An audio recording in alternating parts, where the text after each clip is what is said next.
Hi hello అందరికీ నమస్కారం. ఈరోజు ఆంధ్ర ఎడ్యుకేషన్ సొసైటీ వారు కల్చరల్ వింగ్ ఆధ్వర్యంలో మ్యూజికల్ ఈవినింగ్ షో నిర్వహిస్తున్నారు.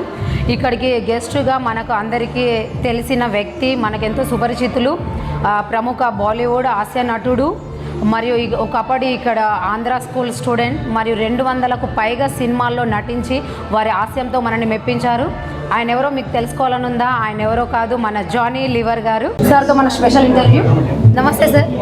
నమస్తే సార్. మీరు ఇక్కడ స్టూడెంట్గా ఇక్కడ ఉన్నారు, మీరు ఇక్కడికి ఇప్పుడు గెస్ట్గా రావడం సార్ మీకు ఎలా అనిపిస్తుంది?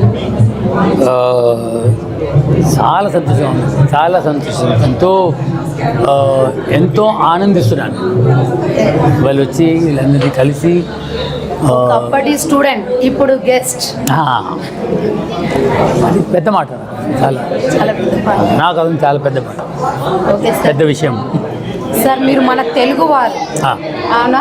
మరి మీరు ఎందుకు సార్ మన తెలుగు ఫిలిమ్స్ చేయలేరు? మీరు హిందీలో 200కి పైగా ఫిలిమ్స్ చేశారు కదా, మరి మన తెలుగులో ఎందుకు చేయలేరు? తెలుగులో ఎంత మంచి మంచి ఆర్టిస్టులు ఉండరు, వాళ్ళ మధ్యన ఎందుకు పోవాలి? వాళ్ళు నా మధ్యకు రారు, నేను వాళ్ళ మధ్యకు. సార్ మీరు మన బ్రహ్మానందం కంటే తక్కువ కాదు సార్, మీరు చాలా బ్రహ్మానందం గారితో నేను చేశాను, పని కూడా చేశాను. ఒక క్రిమినల్లో ఒక చిన్న సీన్ చేసాం మేము.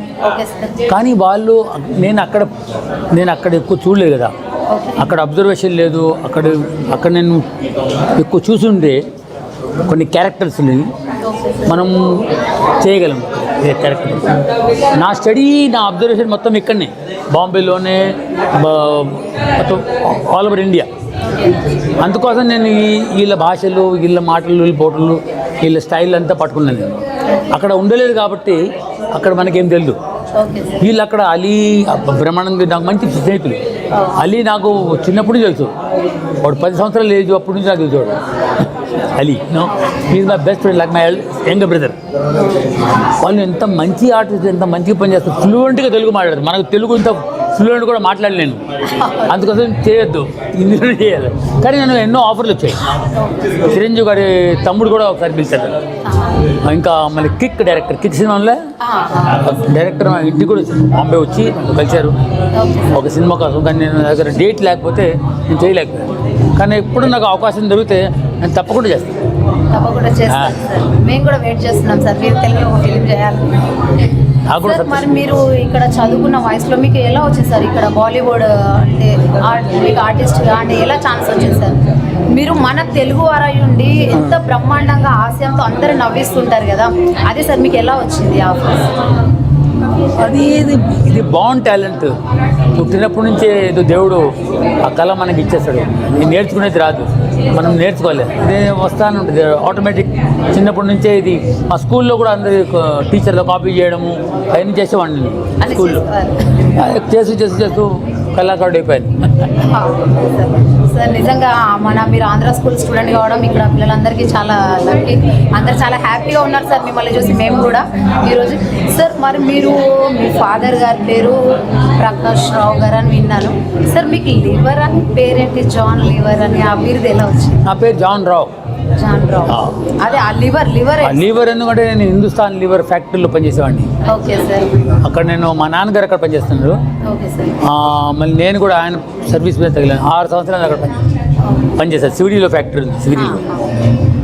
అందుకోసం అక్కడ కూడా ఇదే ప్రోగ్రామ్ చేస్తూ ఉంటే నాకు పేరు పెట్టేశారు జానీ లివర్. జానీ లివర్ అంటే రావు వెళ్ళేది లివర్ వచ్చేసింది అందులో. కానీ ఈ పేరు నా పాస్పోర్ట్లో అంతా రియల్ ప్రాపర్టీ ఏంటి అన్ని చోట్ల నా పేరే ఉంది, ఒరిజినల్ పేరు. అవునా సార్? కానీ సినిమా పేరు జానీ లివర్ అయిపోయింది. అవును సార్. మీరందరూ అసలు మన తెలుగు వారు అయ్యుండి ఇక్కడ బాలీవుడ్కి మీరు హాస్య నటుడు రావడం సార్ మన తెలుగు వారందరికీ గర్వకారణం. మేము కూడా చాలా గర్వంగా ఫీల్ అవుతున్నాం sir. Thank you sir. Me next film ఏంటి ఇప్పుడు? ఏమొస్తుంది ఇప్పుడు? కూలీ నెంబర్ 1 వస్తుంది. మళ్ళీ ఇంకొకటి Raj Kumar Santoshi cinema bad boy అని, అదొకటి. ఇంకొకటి కహీ మస్తీ కహీ ధూమ్, ఇది గ్రీస్లో జరిగింది మొత్తం షూటింగ్. అది 3-4 సినిమాలు రిలీజ్ అవుతాయి. రేపు నాకు షూటింగ్ ఉంది. వాళ్ళు రాత్రి పోయేవాడిని, కానీ రేపు ఉదయం మార్నింగ్ వెళ్ళిపోతుంది Poona shooting. Thank you very much. Special interview నన్ను సార్, మీ అమూల్యమైన టైం మాకు ఇచ్చినందుకు ధన్యవాదాలు సార్. నా పత్ని తెలుగులో మాట్లాడు. తెలుగు ప్రోగ్రామ్ ఎలా అనిపించింది మేడం? చాలా బాగా అనిపించింది. అందరు తెలుగు వాళ్ళని చూడడం, ఇక్కడ తెలుగు పిల్లల డ్యాన్స్ ఎలా అనిపించింది మేడం మీకు? చాలా బాగా అనిపించింది. అనిపించలేదు మహారాష్ట్రలో ఉన్నట్టు అనిపిస్తుంది, ఆంధ్రాలో ఉన్నట్టు. Hi Shaba thank you madam. బాంద్రాలో ఉండి ఆంధ్ర ఆంధ్రాలో కనిపిస్తుంది మేడం.